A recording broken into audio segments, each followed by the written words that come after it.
Imagine the sound of your last breath. A room that only moments ago felt familiar now begins to fade into silence. The body grows still, yet something deep within is not gone. It remains aware, hovering close, observing the room where life has just ended. Edgar Cayce, often called the most documented psychic of the 20th century, described this moment in detail, explaining that the first 24 hours after death are not silence but a passage that every soul must face. Cayce explained that the soul's separation from the body is not abrupt. It is more like a gradual loosening, similar to how a thread is pulled from cloth. In reading 5756-3, he spoke of how the spirit is still aware of its surroundings, able to hear voices, able to sense what is happening around the lifeless body, even as it begins to drift away. The physical shell is empty, yet the self that carried memories, choices, and identity continues on with full awareness. According to Cayce, the first realization after death is not darkness, but recognition. The soul knows it still exists, yet it is uncertain about what comes next. This is the beginning of the first 24 hours, when the human spirit slowly learns that life has not ended, it has only changed form. Edgar Cayce taught that the moment of death is not an ending, but a shift in awareness, and he emphasized that the soul remains connected to the body during the first stages of passing. In reading 136-33, he described death as the gradual withdrawal of the soul along a silver cord, a connection that links spirit to flesh until the final release. While the body begins to fail, the soul is not immediately gone.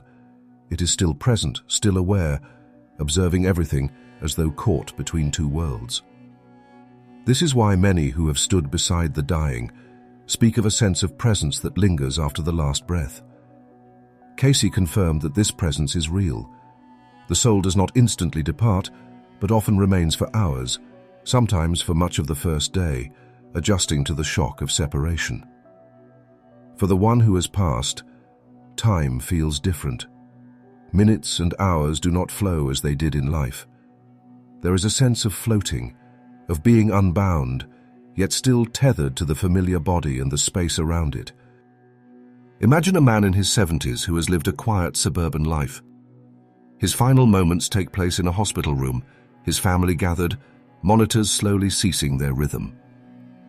According to Cayce's readings, his soul would likely linger, hearing the tears of his children, sensing their grief, even as he realizes he is no longer bound to the body on the bed. He is present, yet unseen, watching the very people who believe they have lost him.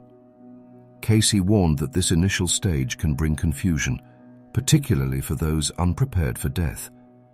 A soul attached to material possessions, status, or unfinished business may resist moving forward, clinging to the familiar.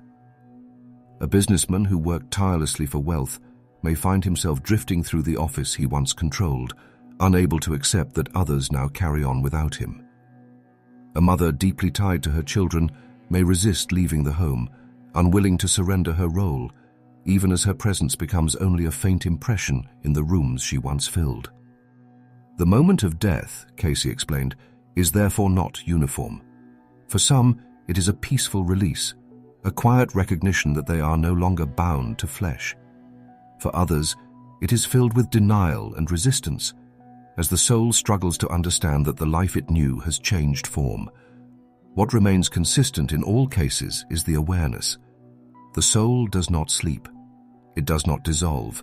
It continues to perceive, to think, and to feel, and in the first 24 hours, it must come to terms with the fact that the body is only a shell, no longer its home. According to Edgar Cayce, one of the first challenges the soul faces after death is confusion. The body has been left behind, but the habits of thought, the emotions, and the desires carried throughout life remain. In reading 25:33-8, he described how the mind that shaped daily living continues unchanged, and this is why many souls do not immediately realize they have passed on. They attempt to walk, to speak, even to interact with the living, only to find themselves ignored or unseen.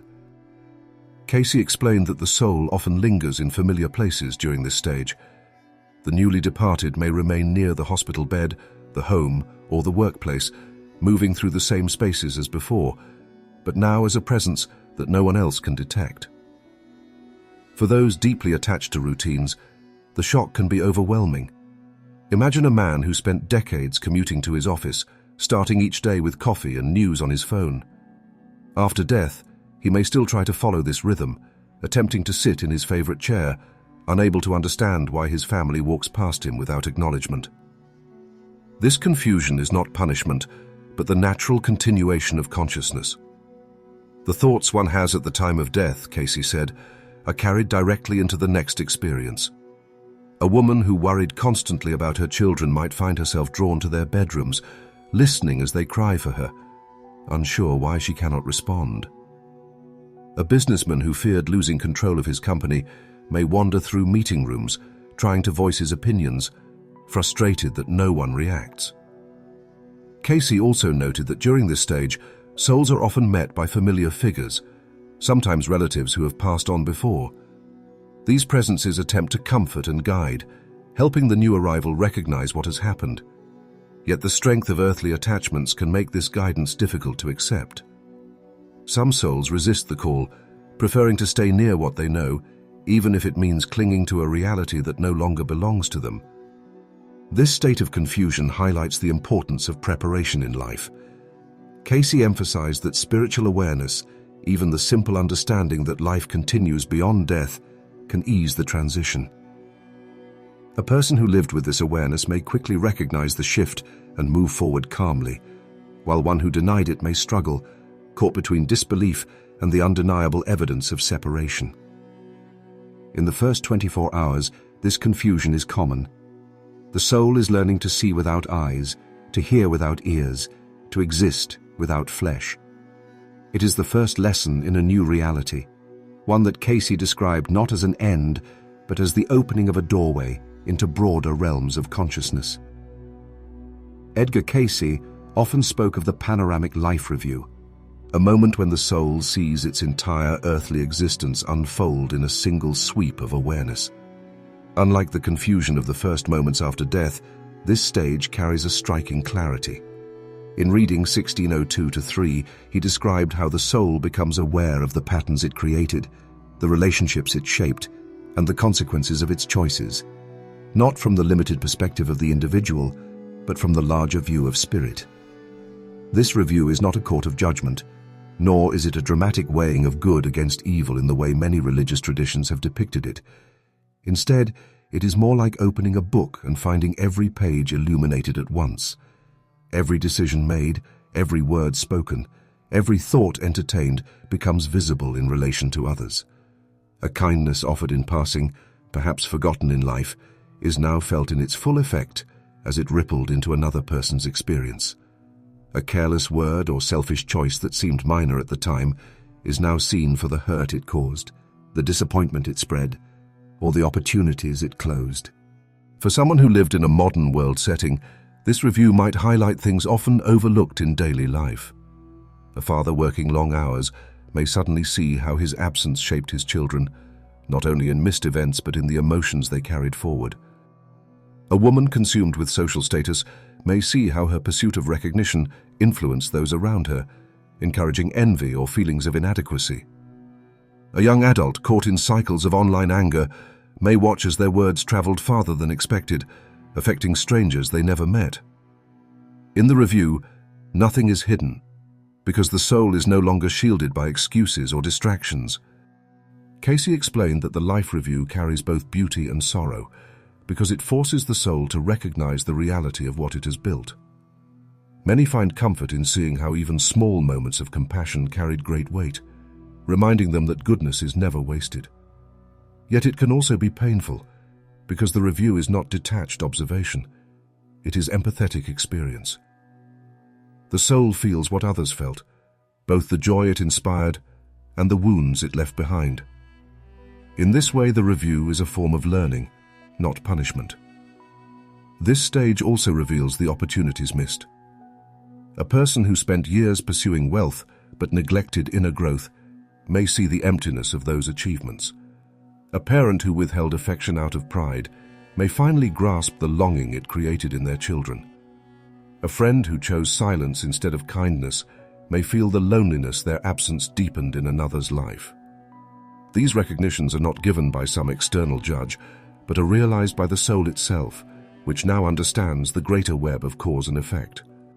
Cayce stressed that this review is an essential part of the first 24 hours because it prepares the soul for the journey ahead. It strips away illusions and lays bare the truth of who we have become through the choices we made. For many, it is a moment of resolve, a recognition of what must change in order to grow. For others, it can be difficult, even overwhelming, if they are unwilling to accept what they see. What stands out in Cayce's descriptions is the fairness of this experience. There is no external condemnation, only recognition. Each soul confronts itself, honestly and completely, and in that confrontation lies the first true step toward the realms beyond death. The review teaches that nothing in life is wasted. Every thought and action becomes part of the eternal record, and in death, we cannot escape ourselves. After the life review, Edgar Cayce described another stage in the first 24 hours, a place he sometimes referred to as the borderland.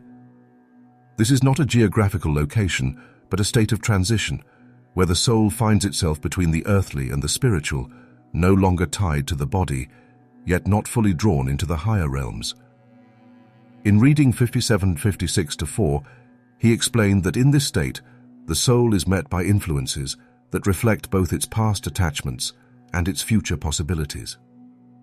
For some, this borderland is comforting. Familiar presences appear, often relatives or close friends who passed on earlier. Their role, Cayce said, is not to command but to guide, offering reassurance that the separation from the body is not the end. A grandfather may appear to the child he once held, or a spouse may stand waiting with the same look of recognition that death could not erase.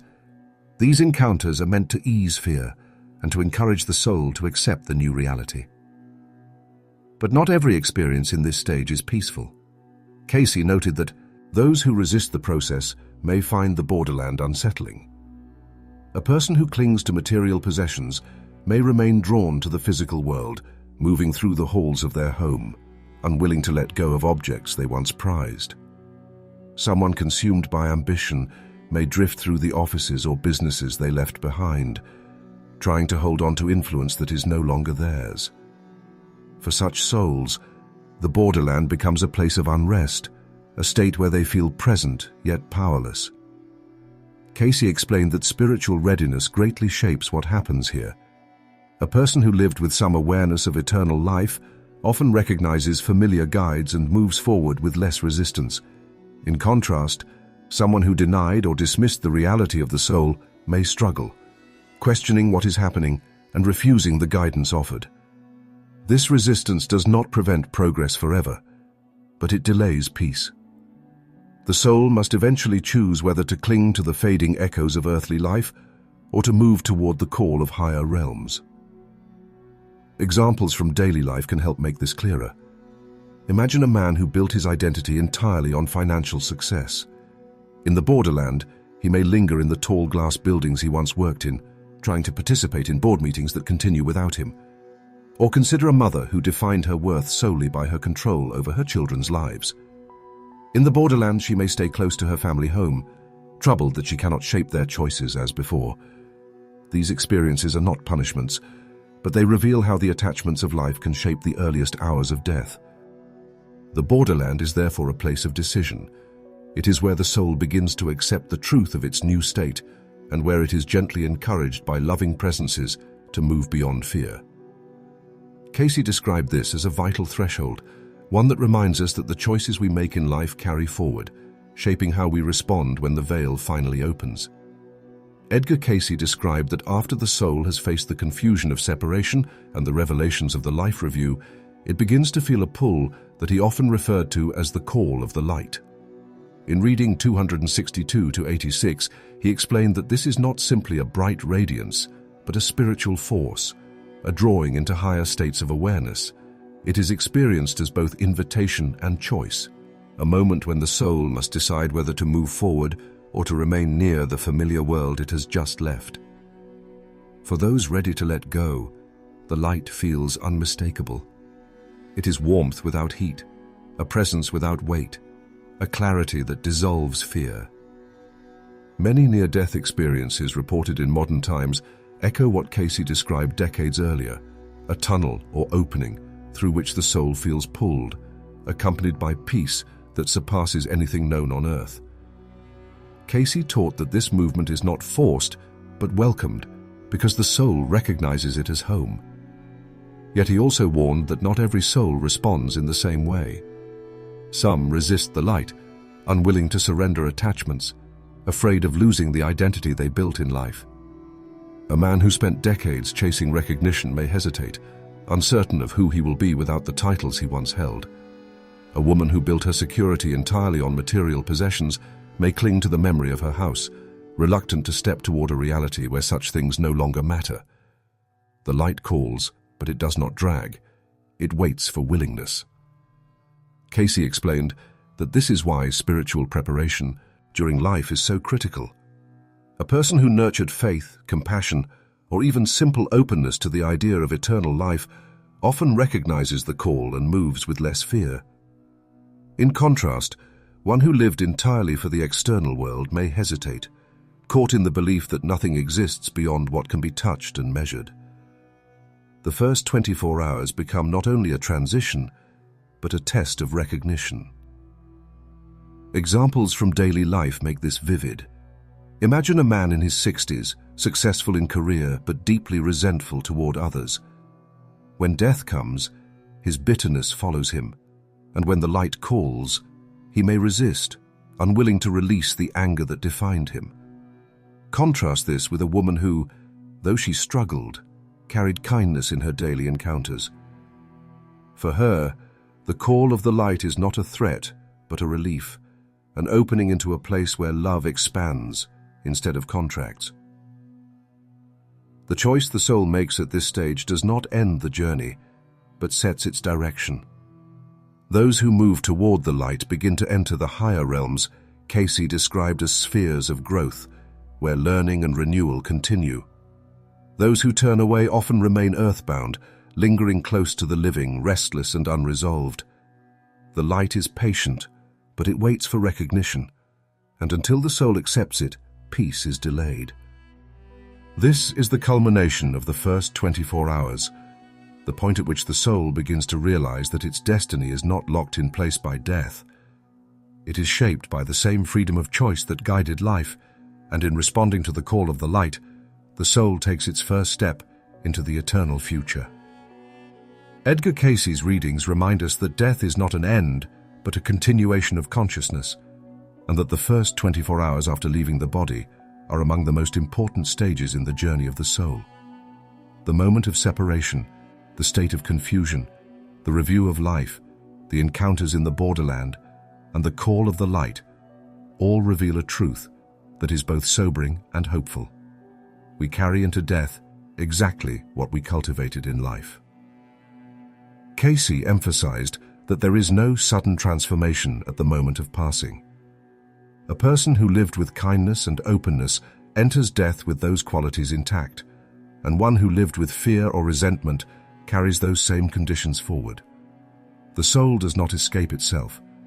It meets itself more fully without disguise, and the first day after death becomes a mirror held up to the life just lived. For those of us still alive, the meaning is clear. Preparation for death is not found in rituals performed at the last moment, but in the choices we make every day.